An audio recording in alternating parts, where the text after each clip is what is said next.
Everyone. आप देख रहे हैं राधा स्वामी विद्यापीठ।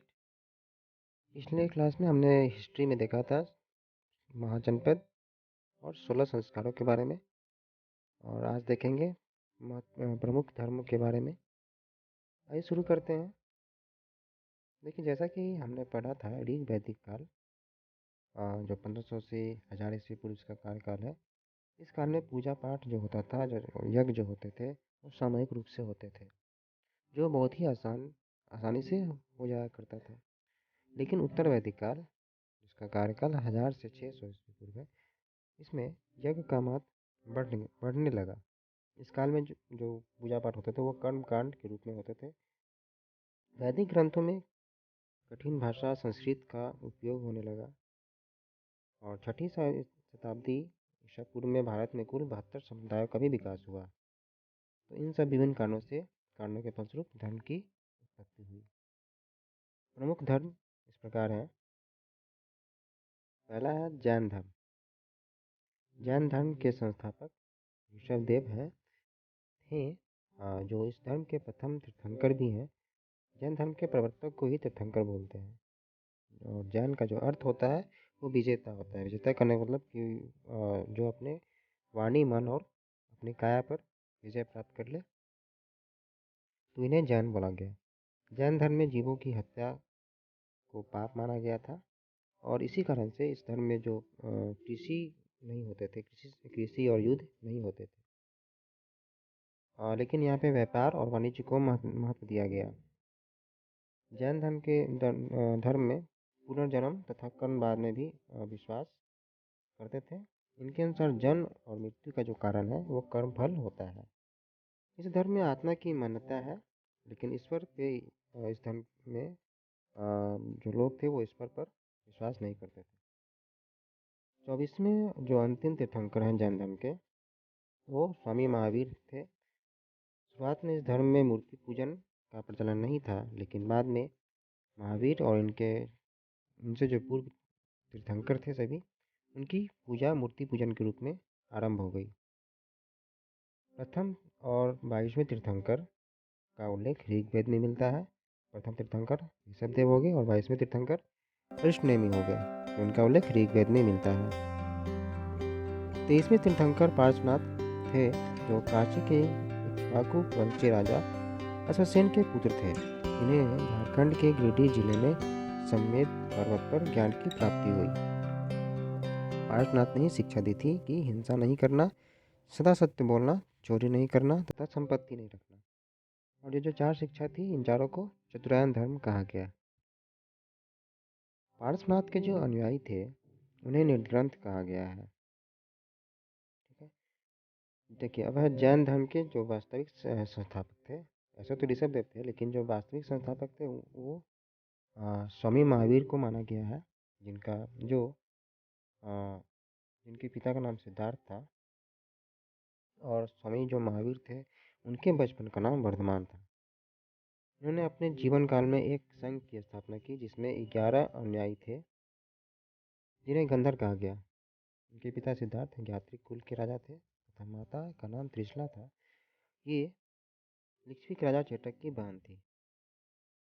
महावीर के बड़े भाई का नाम नंदी वर्मन था, और नंदी वर्मन जो उनके बड़े भाई थे, इन्होंने महावीर ने आज्ञा ली थी 30 वर्ष की आयु में, और गृह त्याग किया था। महावीर स्वामी का जन्म 540 ईसा पूर्व बिहार के वैशाली जिला में कुंड ग्राम में हुआ था। 12 वर्ष की कठोर तपस्या इन्होंने की जिम्बिक ग्राम में विजयपालक नदी के तट पर और साल वृक्ष के नीचे। उसके बाद इन्हें ज्ञान की प्राप्ति हुई। ज्ञान प्राप्ति को कैवल्य प्राप्त करना ही बोलते हैं। ज्ञान प्राप्त करने के बाद महावीर को जीन अर्थात विजेता, अरहत अर्थात पूज्य, उसके बाद निर्ग्रंथ अर्थात बंधनहीन, और फिर केवलीन, ये सब कहा गया। और ये चारों इन्हें उपाधि के रूप में भी मिला। महावीर के अनुयायियों को निर्ग्रंथ कहा गया, और जो प्रथम अनुयायी थे उनके दामाद थे, यानी इनकी पुत्री दशनी, उनके पति जामिल इनके प्रथम अनुयायी बने। महावीर ने जो अपना उपदेश दिया, पहला उपदेश, वो अर्धमागधी भाषा में दिया, जिसको प्राकृत भाषा भी बोलते हैं। ज्ञान प्राप्ति के बाद महावीर ने चतुरायन धर्म में जो पार्श्वनाथ ने दी थी, उसमें एक शिक्षा और जोड़ा, ब्रह्मचर्य यानी ब्रह्मचर्य का पालन, यानी अपनी इंद्रियों पर वश करने के लिए इन्होंने बताया। और चतुरायन धर्म में ब्रह्मचर्य को जोड़ के एक नया वो 4 से 5 हो गया, तो उसे पंचायन धर्म कहा गया। तो चतुरायन धर्म पार्श्वनाथ ने दी, लेकिन पंचायन धर्म स्वामी महावीर ने दी। जैन धर्म ने आध्यात्मिक ज्ञान सांख्य दर्शन से ग्रहण किया है। अब है जैन धर्म के त्रिरत्न। कौन कौन से हैं? सम्यक ज्ञान, सम्यक दर्शन एवं सम्यक आचरण। कुल 18 प्रकार के पापों की कल्पना जैन धर्म में की गई है। महावीर के जो समकालीन शासक थे उनमें बिंबिसार, अजातशत्रु और उदयन थे, जो उनके यानी महावीर के अनुयायी भी थे। इनके अलावा चंद्रगुप्त मौर्य तथा राजा खारवेल भी महावीर के अनुयायी थे। चंद्रगुप्त के समय में पाटलिपुत्र में पहला जैन संगीति हुआ था। उसी तरह से खारवेल ने भी जैन भिक्षु के लिए उदयगिरी पहाड़ी में गुफा का निर्माण करवाया। अब कुछ जो जैन धर्म के जो तीर्थंकर हैं 124 उस सभी के नाम हैं, उनके प्रतीक चिन्ह हैं।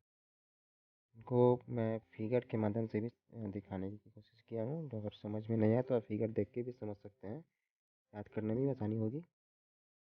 अब ऐसा नहीं है कि पहले था कि पहला तीर्थंकर 24वें और 23वें ये सब था कि हाँ ये यही पूछता है, लेकिन अब ऐसा नहीं है, कुछ भी पूछ देता है। तो आप सभी देख लेंगे, ज़्यादा सुविधा होगी एग्जामिनेशन में। तो पहले तीर्थंकर ऋषभदेव, जिनके प्रतीक सार थे। फिर सुमंत्रीनाथ, जिनके प्रतीक चकवा या क्रॉस थे। वसुपूज के प्रतीक महिषा अर्थात भैंसा। विमलनाथ के प्रतीक बड़ा सुअर थे। कुंथुनाथ के प्रतीक बकरी यानी अज थे।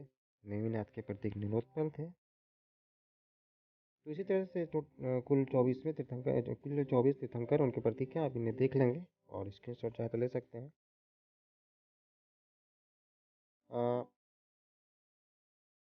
मेरा ये फिगर है, आप इसका भी स्क्रीनशॉट आसानी से ले सकते हैं। कुल 24 तीर्थंकर उनके प्रतीक चिन्ह है, फिगर के साथ है। फिर आगे जैन तीर्थंकर की जो जीवनी है, इनका उल्लेख भद्रबाहु द्वारा लिखित कल्पसूत्र में मिलता है। ये 24 तीर्थंकर जैन धर्म के, ये 24 तीर्थंकरों की जो जीवनी है कल्पसूत्र में इसका मिलता है। कल्पसूत्र किसने लिखा? तो भद्रबाहु ने लिखा। भद्रबाहु महावीर के अनुयायी थे। लगभग 300 ईसा पूर्व मगध में 12 वर्षों तक एक भीषण अकाल पड़ा था, जिसके कारण बहुत सारी दिक्कतों का सामना करना पड़ा था। दरअसल उसमें भद्रबाहु तथा स्थूलभद्र दो जो व्यक्ति थे, वो ये महावीर के सबसे प्रिय अनुयायी थे। अकाल जो पड़ा उसके दौरान इन दोनों में मतभेद हो गए और इन दोनों ने अपना अपना एक अलग संप्रदाय बना लिया। जो स्थूलभद्र के शिष्य हुए वो श्वेतांबर हो गए। जो जो दो अलग संप्रदाय बना वो श्वेतांबर और दिगंबर बना। श्वेतांबर स्थूलभद्र के शिष्य हो गए और दिगंबर भद्रबाहु के शिष्य हो गए। श्वेतांबर यानी श्वेत वस्त्रधारी, जो श्वेत वस्त्र पहनते हैं, और इसमें महिलाओं को मोक्ष की प्राप्ति होगी ऐसा माना गया है। और जो केवल ज्ञान की जो प्राप्ति होती है केवल के बाद